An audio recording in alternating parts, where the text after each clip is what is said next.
am Madhvi, your Hindi teacher. Student, today we will continue our remaining chapter number 18. हमें कहाँ से पढ़ना था? छुरा चलाने के अपराध में रहमत को कई साल की सज़ा हो गई। जब रहमत ने चाकू मार दिया था तो उसको कई साल की जेल हो गई थी। कई साल बीत गए, आज मिनी का विवाह है। मैं अपने कमरे में बैठ कर खर्च का हिसाब लिख रहा हूँ। ये क्या कह रहे हैं, जो लेखक है वो कह रहे हैं कि कई साल बीत चुके हैं इस बात को जब रहमत को जेल हुई थी, और कई सालों के बाद वो दिन आया है जब मिनी का विवाह है। मिनी कौन है? जो 5 साल की लड़की थी जो बहुत ज़्यादा बोलती थी। आज मिनी का विवाह है और जो उसके पिताजी हैं वो कमरे में बैठकर खर्च का हिसाब लिख रहे हैं कि कहाँ पर कितना खर्चा होगा, कहाँ पर कितना खर्चा होगा, लिखते हैं ना ऐसे, तो वो हिसाब लिख रहे हैं। इतने में रहमत सलाम करके एक और खड़ा हो गया। मैंने पूछा, क्यों रहमत, कब आए? इतने में क्या हुआ, जो रहमत था, रहमत कौन था? जो काबुली वाला था। काबुली वाला आया और वो सलाम करके एक साइड पे खड़ा हो गया। तो जो मिनी के पिताजी थे उन्होंने रहमत से पूछा, क्यों रहमत, कब आए तुम जेल से? तो रहमत ने क्या बोला, कल शाम को ही जेल से छूटा हूँ। मैंने उससे कहा, आज हमारे घर में एक ज़रूरी काम है, मैं उसी में लगा हुआ हूँ, आज तुम जाओ फिर आना। तो जो मिनी के पिताजी थे उन्होंने क्या बोला, आज तुम चले जाओ, आज हमारे घर में बहुत इम्पॉर्टेंट काम है, तो मैं तुमसे कल मिलूँगा, तुम कल आना। वह उदास होकर जाने लगा। दरवाजे के पास रुककर बोला, जरा बच्ची को देख नहीं सकता? किसने बोला? ये रहमत ने बोला, क्योंकि उसको मिनी से बहुत ज़्यादा लगाव था। तो वो उदास होकर जा रहा था, तो जाते जाते वो एकदम से रुक गया और रुककर बोला कि क्या मैं बच्ची को देख नहीं सकता? बच्ची कौन? मिनी। शायद उसे यही विश्वास था कि मिनी अभी भी वैसी ही बच्ची होगी, क्योंकि जब वो गया था वो बहुत छोटी सी चुलबुली लड़की थी, तो उसे ये लग रहा था कि अभी भी वो वैसे ही लड़की होगी। मैंने कहा, आज घर में बहुत काम है, आज उससे मिलना न हो सकेगा। जो मिनी के पिताजी थे उन्होंने मना कर दिया कि आज तो बहुत काम है, आज मिलना नहीं हो पाएगा। लेकिन उसके पिताजी ने उनको ये नहीं बताया कि आज मिनी का विवाह है। तो वह उदास होकर बोला, यह थोड़ा सा मेवा बच्ची के लिए लाया था, उसको दे दीजिएगा।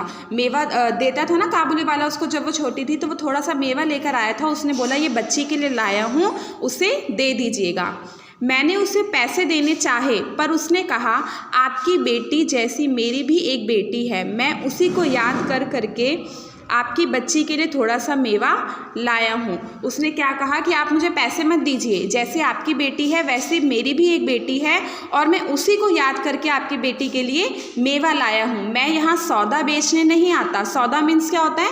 जो सामान बेचते हैं। तो उसने क्या बोला, मैं यहाँ सामान बेचने नहीं आया, मैं तो अपनी बेटी की याद में आपकी बेटी से मिलने आया हूँ। उसने अपने कुर्ते की जेब में हाथ डालकर कागज़ का एक टुकड़ा निकाला। देखा कि कागज़ पर छोटे से हाथ के नन्हे पंजे की छाप है।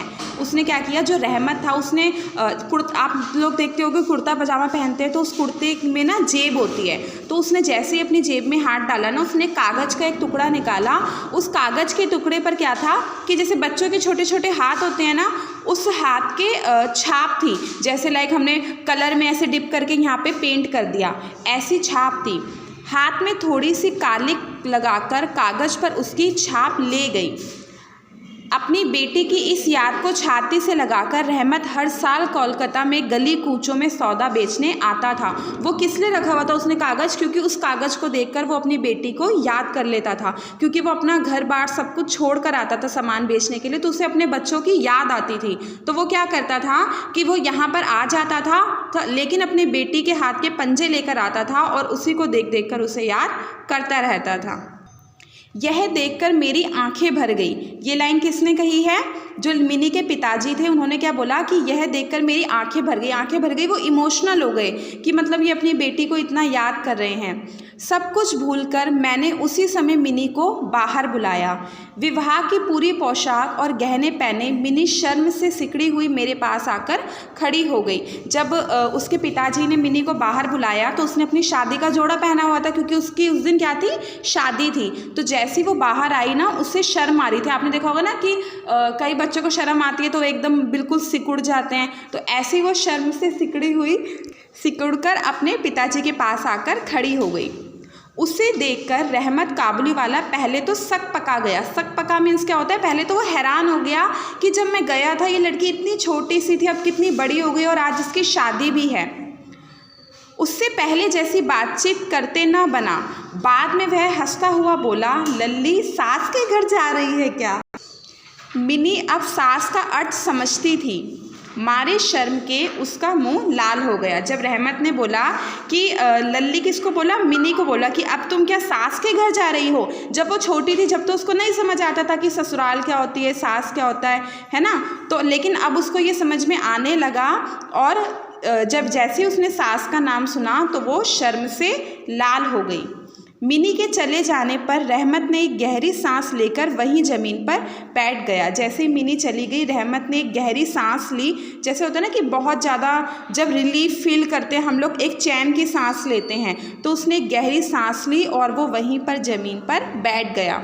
उसकी बेटी भी इतने दिनों में बड़ी हो गई होगी। इन 8 वर्षों में उसका क्या हुआ होगा, वह उसकी याद में खो गया। क्योंकि मिनी की जितनी थी उसकी बेटी भी, अब अगर मिनी इतनी बड़ी हो गई है, उसकी शादी हो रही है, तो ऑब्वियसली उसकी बेटी भी तो बड़ी हो गई होगी ना। तो वो यही सोचने लगा कि क्या मेरी बेटी भी इतनी बड़ी हो गई होगी, और इन 8 सालों में जब मैं 8 साल जेल में था तो मेरी बेटी का क्या हुआ होगा। मैंने कुछ रुपए निकालकर उसके हाथ में रख दिए और कहा, रहमत तुम अपनी बेटी के पास देश में चले जाओ। जो मिनी के पिताजी थे उन्होंने कुछ पैसे निकाले और रहमत के हाथ में रख दिए और उन्होंने क्या बोला कि जाओ तुम अपनी बेटी के पास चले जाओ। तो आई होप आपको ये चैप्टर अच्छा लगा होगा। ये चैप्टर हमारा यहीं पर ख़त्म होता है। कल हम इसका book work and question answer करेंगे। आज के लिए इतना ही। Thank you.